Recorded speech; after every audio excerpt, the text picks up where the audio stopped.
رب اشرح لي صدري ويسر لي أمري واحلل عقدة من لساني يفقهوا قولي رب يسر ولا تعسر رب زدني علما اللهم فقهنا في الدين آمین۔ پارہ نمبر 21 دورہ قرآن پوائنٹس کو ڈسکس کرتے ہوئے سب سے پہلا پوائنٹ، نماز زبردست تاثیر رکھتی ہے، برائی اور بے حیائی سے روکتی ہے۔ اللہ کے ساتھ تعلق مضبوط ہونے کی وجہ سے باقی برائیاں چھوڑنا آسان ہو جاتا ہے۔ نماز جنت کی چابی ہے، نماز آنکھوں کی ٹھنڈک ہے اور نماز بے حیائی سے روکتی ہے۔ اور جب ہم نماز پڑھ رہے ہوتے ہیں تو آٹومیٹکلی اللہ تعالیٰ کی طرف سے اللہ کی ایسی برکت ہوتی ہے کہ ہم کوئی بھی بے حیائی برائی کام کرنے لگتے ہیں تو ہمارا نفس بھی ہمیں ایک بار جھنجھوڑتا ہے اور پھر ہم رک جاتے ہیں۔ الحمدللہ بات ہو رہی ہے جی نیکی کی، اور اللہ کا ذکر جو ہے وہ بڑی نیکی ہے۔ زبان کے ساتھ ساتھ دل میں بھی اللہ کی یاد ہونی چاہیے۔ پھر بات ہو رہی ہے نہ لکھنا نہ پڑھنا۔ نبی پاک صلی اللہ علیہ وآلہ وسلم امی تھے۔ آپ صلی اللہ علیہ وسلم کا قرآن جیسی کتاب پیش کرنا ایک معجزہ ہے۔ ہم نے پڑھا نا اقرأ پڑھیے بسم ربک الذی خلق، تو انہوں نے کہا کہ مجھے پڑھنا لکھنا نہیں آتا، تو انہوں نے پھر کہا اقرأ وربک الاکرم۔ تو آپ صلی اللہ علیہ وسلم امی تھے، یعنی کہ ان کو لکھنا پڑھنا نہیں آتا تھا، اور یہ قرآن مجید ایک کتاب جو ہے بہت بڑا معجزہ ہے جو یقیناً اللہ تعالیٰ کی طرف سے ہے، اور جبرائیل امین جو ہیں وہ آپ صلی اللہ علیہ وآلہ وسلم کے پاس لے کے آیا کرتے تھے۔ اللہ اکبر کبیرہ۔ ڈھانپ لینے والا عذاب اوپر نیچے سے عذاب ڈھانپ لے گا، رسوائی، اذیت اور تکلیف کی انتہا ہوگی۔ صبر و توکل۔ ناگوار بات پر صبر اور رزق کے بارے میں توکل جنت میں لے جانے والے کام ہیں۔ آخرت کا گھر ہمیشہ رہنے والا ہے جہاں بیماری، موت، بڑھاپا، تنگی نہیں ہوگی۔ وَإِنَّ الدَّارَ الْآخِرَةَ لَهِيَ الْحَيَوَانُ۔ اللہ اکبر کبیرہ۔ اللہ تعالیٰ ہم سب کو آخرت کا گھر نصیب فرمائے۔ پھر بات ہو رہی ہے جہاد کی اور اللہ کی اطاعت کرنا۔ جہاد ہے یہ ہمارا نفس کے ساتھ لڑنا بھی جہاد ہے، اللہ کی اطاعت کرنا بھی جہاد ہے، دین سیکھنا سکھانا بھی جہاد ہے، الحمدللہ قتال کرنا بھی جہاد ہے۔ تو ایسا کرنے والوں کو راہ راست ملتی ہے اور ان پر اللہ کی خاص فضل اور خاص برکت ہوتی ہے۔ اللہ کی مدد ایک شکست پر مایوس نہیں ہوں، جلد اللہ تعالیٰ کی طرف سے فتح کی خوشخبری مدد آئے گی، خوشخبری کی خبر آئے گی اور اللہ تعالیٰ کی مدد بھی ملے گی۔ مومن و کافر۔ مومن کا جنت میں خوش و خرم رہنا، جبکہ کافر کا عذاب میں حاضر کیا جانا، یہاں تک کہ پل صراط سے کافر جو ہے وہ گزر ہی نہیں پائیں گے اور سیدھے جہنم میں جا گریں گے۔ مومنین میں سے اگر کسی کے اعمال ایسے ہوئے اور اگر وہ کچھ ایسے ہوں گے جو آنکھ جھپکنے کے تیزی میں گزر جائیں گے، کچھ گھوڑے کی رفتار میں گزر جائیں گے، کچھ ایسے دوڑ کے گزر جائیں گے، کچھ بیچارے اٹک اٹک کے گزر جائیں گے، کچھ اگر اللہ نہ کرے کوئی گر جاتے ہیں تو پھر وہ جہنم سے نکال کر جنت میں ڈال دیے جائیں گے انشاءاللہ تعالی۔ پھر تسبیح و تمہید۔ لیکن کافر جو ہے وہ ان کو تو ڈائریکٹ جو ہے وہ جہنم کے گڑھے میں گر جائیں گے، وہ پل صراط پار نہیں کر پائیں گے۔ تسبیح و تحمید۔ صبح و شام اللہ تعالیٰ کی تسبیح و تعریف کرنا چاہیے، اور اس کے لیے آپ کے پاس وَإِيَّاكَ نَسْتَعِينُ ایپ ہے، قرآنی دعائیں ہیں، دعا کیجیے ایپ ہے۔ اس کے علاوہ آپ اپنے پاس پمفلٹ رکھ لیجیے، کچھ PDF اپنے پاس کروا کے رکھ لیجیے، اور صبح و شام جو ہیں دعائیں پڑھا کریں، جس میں خصوصاً دعا ہے بسم اللہ الذی لا یضر مع اسمہ شیء فی الارض ولا فی السماء وہو السمیع العلیم۔ 3 دفعہ پڑھتے ہیں صبح میں اور 3 دفعہ پڑھتے ہیں شام میں، فجر کے بعد، اور عصر میں ہی اگر آپ پڑھ لیں تو آپ سیفٹی کے اندر آنا شروع ہو جاتے ہیں، تو یہ لازم پڑھا کریں۔ زبانی خود بھی یاد کیجیے، بچوں کو بھی یاد کروائیے۔ نکاح کا مقصد تو باہم ایک دوسرے سے سکون حاصل کرنا، محبت و رحمت کا ذریعہ ہونا چاہیے، اور نکاح جو ہے وہ اسی لیے ہے، نکاح کا مقصد ہی یہی ہے۔ زبانیں اور رنگ اللہ کی نشانی ہے، مختلف رنگ نسل کے انسان مختلف زبانوں میں اپنا مدعا بیان کرتے ہیں۔ اللہ نے ڈفرینٹ قسم کے لوگ جو ہیں وہ بنائے ہوئے ہیں۔ دین قیم، یکسو ہو کر فطرت پر مبنی دین کی طرف رخ کرنا، یہی دین قیم ہے۔ دین میں بگاڑ پیدا کرنے والوں کے پیچھے نہ چلنا، کہ اللہ تعالیٰ کی تخلیق میں تبدیلی نہیں کی جا سکتی۔ انسان بالآخر اپنی فطرت کی طرف لوٹتا ہے اور لوٹنا بھی ہے، اس لیے دین میں کبھی بھی بگاڑ پیدا کرنے والوں کی طرف مت بھاگیے، اور کوشش کریں، اللہ سے دعا مانگا کریں کہ ہم ایسے لوگوں کے پیچھے جائیں ہی نہ، کیونکہ وہ اللہ کی تخلیق میں تبدیلی کرتے ہیں، تو تبدیلی نہیں کی جا سکتی۔ بات ہو رہی ہے خرچ کی، تو اللہ کے دیدار کے لیے رشتہ دار، مساکین اور مسافر پر خرچ کرنا چاہیے۔ سود اور زکوٰۃ، سود کے ذریعے ہونے والے اضافہ جو ہوتا ہے، اس کا جو پروفٹ ہوتا ہے، اللہ کے نزدیک کوئی اضافہ وہ نہیں ہے، کوئی پروفٹ نہیں ہے۔ مال میں اصل اضافہ و برکت تو زکوٰۃ کے دینے سے ہوتی ہے۔ سود کے اندر کوئی پروفٹ جو آپ کو ملتا ہے وہ آپ کا سراسر اللہ اور اللہ کے رسول کے ساتھ جنگ ہے، اور جب آپ نے ایسا کام کر لیا تو پھر آپ اپنی خیر منائیے، بیکاز آپ نے اللہ اور اللہ کے رسول کے ساتھ جنگ چھیڑ لی ہے۔ پھر آپ کی اولادیں بھی بیمار ہوں گی، آپ کے گھر میں بیماریاں بھی آئیں گی، ایکسیڈنٹ بھی ہوں گے، پریشانیاں بھی آئیں گی، تکلیفیں بھی آئیں گی، موت بھی آئے گی، غم بھی آئے گا، دکھ بھی آئے گا، سارا کچھ۔ لیکن اگر آپ سود نہیں لیتے اور اپنے پیسے کو، اپنے مال کو پاک کرتے ہیں زکوٰۃ کے ذریعے، تو پھر اصل برکت تب ہوتی ہے۔ پھر بات ہو رہی ہے بحر و بر کے فساد کی، تو انسان کے اپنے اعمال کا نتیجہ ہے، یہ اللہ کی پکڑ ہے تاکہ لوگ جو ہے وہ پلٹ آئیں۔ مومنوں کی مدد، اللہ مجرموں کو تباہ کر کے مومنوں کی مدد کرتا ہے۔ وَكَانَ حَقًّا عَلَيْنَا نَصْرُ الْمُؤْمِنِينَ۔ پھر بات ہو رہی ہے ابر رحمت کی۔ انسان گرمی کی وجہ سے مایوس ہونے لگتا ہے کہ اللہ ابر رحمت برسا کر ٹھنڈک پہنچاتا ہے۔ سبحان اللہ۔ تخلیق کا کرشمہ اللہ ہی ہے جو انسان کو کمزوری کے بعد قوت دیتا ہے، پھر قوت کے بعد کمزور اور بوڑھا کر دیتا ہے۔ اللہ تعالیٰ نے بندے کو کھنکھناتی مٹی سے پیدا کیا، نطفے سے پیدا کیا، نطفہ، گوشت کا ٹکڑا، خون کا ٹکڑا، پھر ہڈیاں، پھر اس کی چہرے کی بناوٹ، جسم کی بناوٹ، پھر اس کو دنیا میں لانا، پھر وہ بچہ رہتا ہے، پھر وہ آہستہ آہستہ بڑا ہوتا ہے، لڑکپن میں آتا ہے، جوانی میں آتا ہے، پھر بوڑھا ہو جاتا ہے۔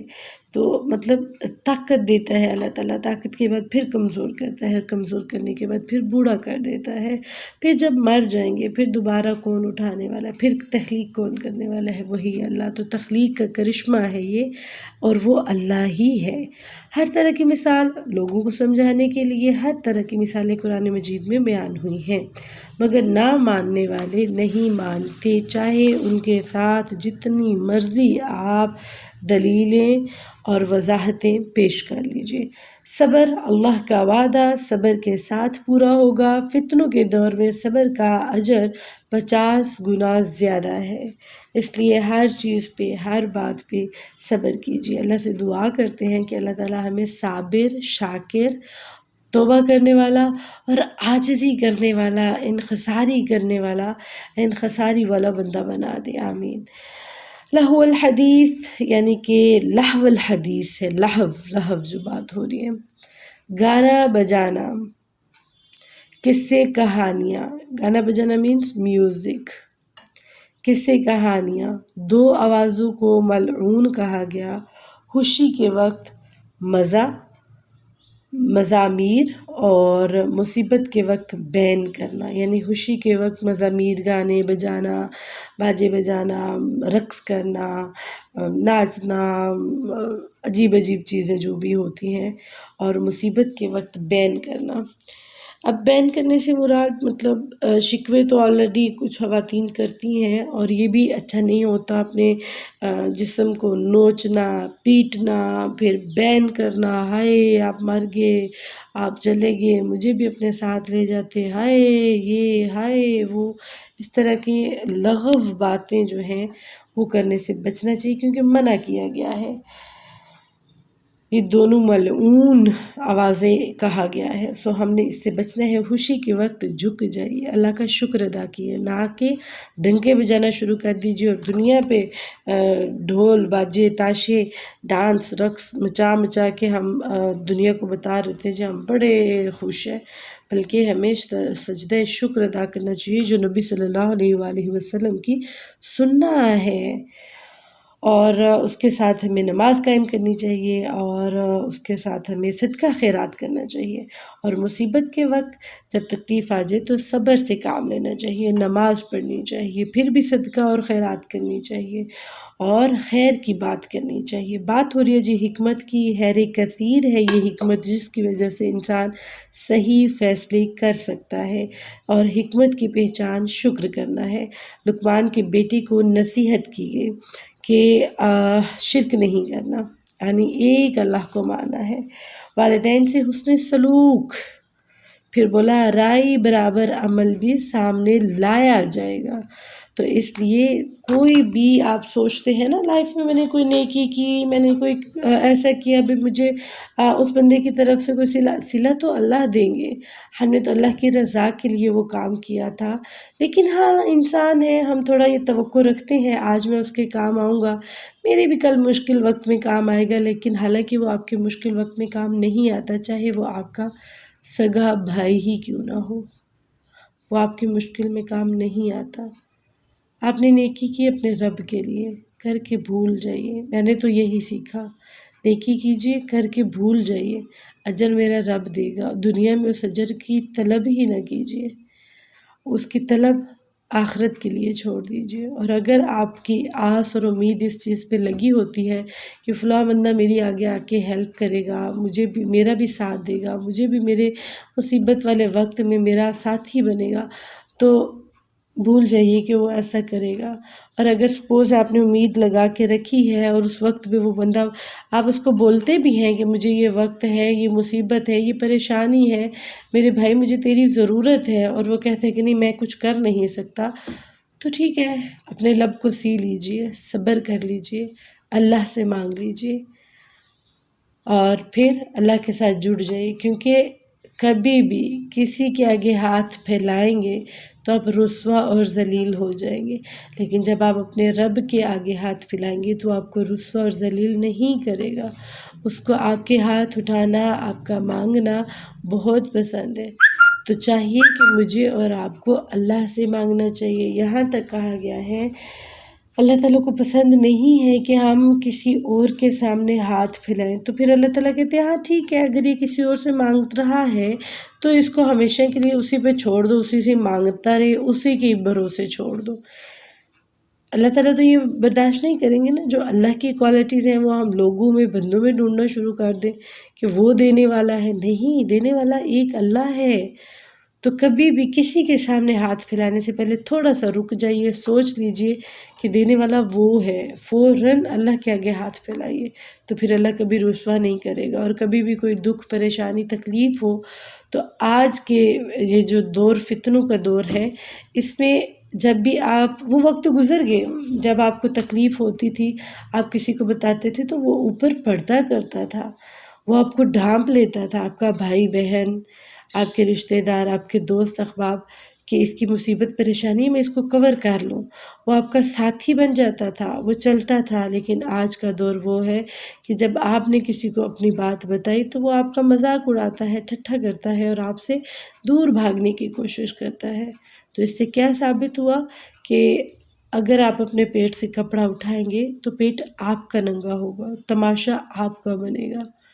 تو مجھے اپنا پیٹ ننگا کر کے اپنا تماشا نہیں بنانا۔ تو اس لیے آج سے میں اور آپ یہ طے کرتے ہیں کہ انشاءاللہ ہم صرف اور صرف اپنے رب سے مانگیں گے، ان لوگوں سے نہیں انشاءاللہ تعالیٰ، کیونکہ صحابہ اپنے جوتے کا تسمہ بھی اپنے رب سے مانگا کرتے تھے، تو ہم بھی اپنے رب سے مانگیں گے انشاءاللہ تعالیٰ۔ بات ہو رہی ہے، اور پھر رائی برابر کوئی بھی عمل ہوگا سامنے لایا جائے گا، چاہے وہ چھوٹی سے چھوٹی نیکی ہو، چھوٹی سے چھوٹی بدی ہو، نیکی کا اجر دیا جائے گا اور بدی کا بھی بدلہ دیا جائے گا۔ پھر بات ہو رہی ہے نماز قائم کرنا۔ حضرت لقمان نے اپنے بیٹوں کو نصیحت کی، اور پیچھے ہم نے پڑھا نماز نا پابندی کرنے والے کس کے ساتھ ہوں گے؟ قارون، فرعون، حامان، ام حلف تھا شاید نام، میں ابھی دیکھ لیتی ہوں پاس ہی ہے، امیہ بن ابی خلف، ان کے ساتھ ہی ہوں گے، ان جیسا حال ہوگا۔ تو اللہ ہم پہ رحم فرمائے۔ کیا ہمیں پتہ نہیں فرعون کا کیا حال ہوا؟ کیا ہمیں پتہ نہیں قارون کا کیا حال ہوا؟ تو کیا نماز نہ پڑھ کے ہم ان جیسا ہونا چاہتے ہیں؟ نعوذ باللہ، اللہ معاف فرمائے۔ جب بھی تو حضرت لقمان نے اپنے بیٹوں کو نصیحت کی کہ نماز قائم کرنا، امر بالمعروف و نہی عن المنکر، اچھی بات کا حکم دینا، بری بات سے روکنا، اور جب مصیبت آ جائے تو صبر کرنا، تواضع اختیار کرنا، اور چال اور آواز میں اعتدال رکھنا۔ ایسا نہ ہو کہ نعمتیں مل جائیں تو آواز اوپر ہو جائے، لیول آپ کا اپ ہو جائے، بازو جسم سے دور ہو جائے، اکڑ اور تکبر اور آپ کی چال بدل جائے۔ جب وہ نعمت اور وہ چیز چھن جائے یا کچھ وقت کے لیے ہوتی ہے، وہ ختم ہو جائے تو پھر بازو واپس آ جاتے ہیں۔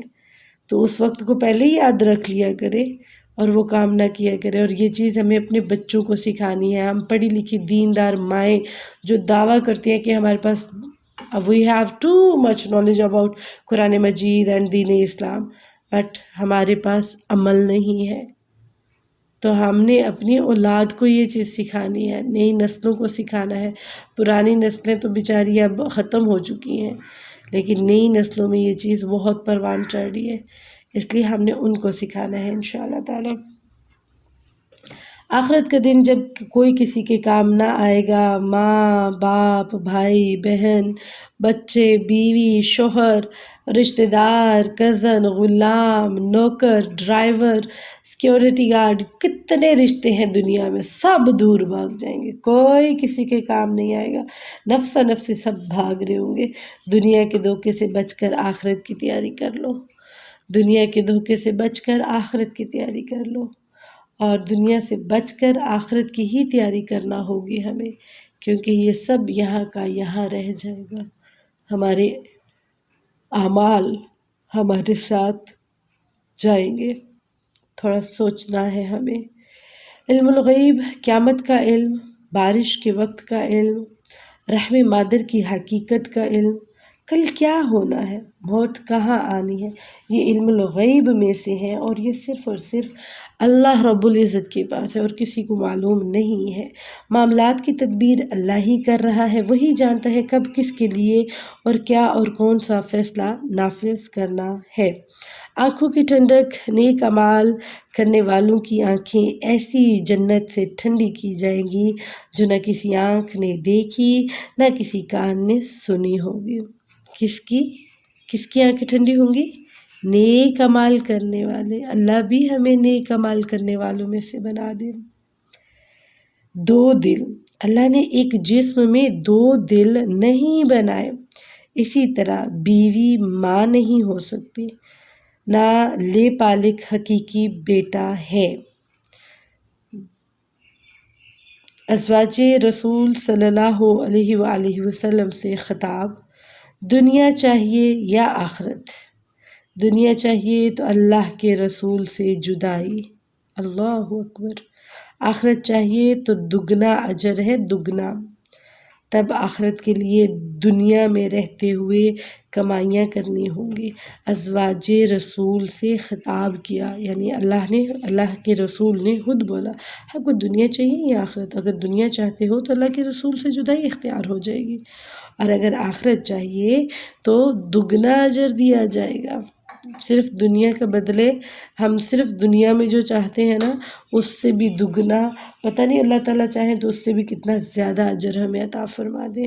تو جو ازواج رسول صلی اللہ علیہ وسلم سے خطاب میں بولا گیا انشاءاللہ تعالیٰ ہم بھی اس پر عمل کریں گے۔ ہم بھی اپنے نبی سے جدائی برداشت نہیں کر سکتے، ہمارے خاتم النبیین ہیں، ہمارے نبی ہیں، ہماری محبت ہیں محمد صلی اللہ علیہ وآلہ وسلم، اور ان کی باتوں کی تاثیر ہے۔ انشاءاللہ ہم بھی دنیا نہیں آخرت پہ ترجیح دیں گے اور اللہ سے مانگیں گے ربنا آتنا فی الدنیا حسنۃ وفی الآخرۃ حسنۃ وقنا عذاب النار۔ الحمدللہ آج کا پارہ کمپلیٹ ہوا جس میں ہمیں پوائنٹ ملتا ہے، آئیے دنیا کے فریب کو سمجھ کر ہمیشہ کے گھر آخرت کی تیاری کر لے انشاءاللہ تعالی۔ السلام علیکم ورحمۃ اللہ وبرکاتہ۔